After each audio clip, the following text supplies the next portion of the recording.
what made you want to be a social worker? If you'd like to answer that one. So I came to it quite late. So actually it fits with my survivor's choir thing. I actually worked in the arts, community arts, and was actually trained to be a professional dancer. So completely different. And but got into safeguarding young people in the arts. And then after I had my own children, I ended up supporting families on a voluntary basis for the charity Home Start, and just kind of loved it. I just absolutely loved that kind of helping and supporting and learning myself, etc.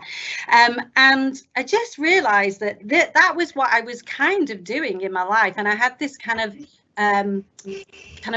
passion to do that, or a need to do that, but I really struggled to fit that sometimes within the arts. And there was a very particular way of being within the arts, which was about presenting and not kind of really going a bit deeper, really. So yeah, and it's back to being nosy as well. I think I have a natural instinct to hear people's stories and to stand up for people when they're struggling. I was really, when I worked for the Home Start, and I had an opportunity to stand up for a young mum once, and there was a side of me that I'd not really experienced in the arts. I'd had this sort of strength to go to auditions and to be quite hard, but it was very different, and then that came out in me when I was supporting this family, and I thought, you know what, this is so important, and how can I do that more? And also I'm a bit of a nerd, so I like reading about social work and reading such as Karen's research, etc. So that kind of drew me into the more academic side of it. But yeah, it's like what our students say, it's about helping people, and that's fine. It is about that, isn't it? It is. And I never knew that about you, Cath, about being trained professional dancers. So you learned. I was honestly, that was my passion. That's all I was bothered about. And even now, you'll see it comes out in when I worked with young people in child protection, I would dance with some of the young families to try and get some of the young people to talk to me. And I have worked with a family, and she used to say, "We bring your CD player," and she used to go, "Let's just dance."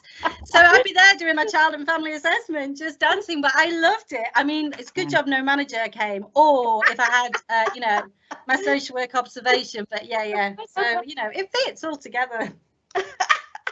Excellent. It does fit, I think. Yeah. So Karen, what brought you to social work? I always had a strong interest in social justice, I think, as a child, and I think I got it probably from my mum, who my mum's a housewife. She had 4 kids, but she would always challenge discriminatory remarks, and she would she wasn't educated to degree level. There was higher education in her father's family, but she was essentially a housewife. But I think she had incredible insight about justice and kindness and oppression, and so she would always sort of say, "Oh, I don't like that." So I think she instilled that in all of us. It's interesting when I look at my siblings, because we've all taken such different routes. 2 in the private sector, two have been public servants and academics, completely different. But yeah, I think that I always but then I actually applied to be when I finished my undergraduate degree, I didn't know what to do, so I went to Africa to work as a volunteer teacher then in the Sudan, where there was a civil war on. There was a famine, which was incredibly enlightening in terms of making you realise that you can actually live really with very little, because we lived in a mud house for a year. You don't need a lot, but also it gave me time to think. So when I came back, I applied to be a clinical psychologist, and I didn't get in.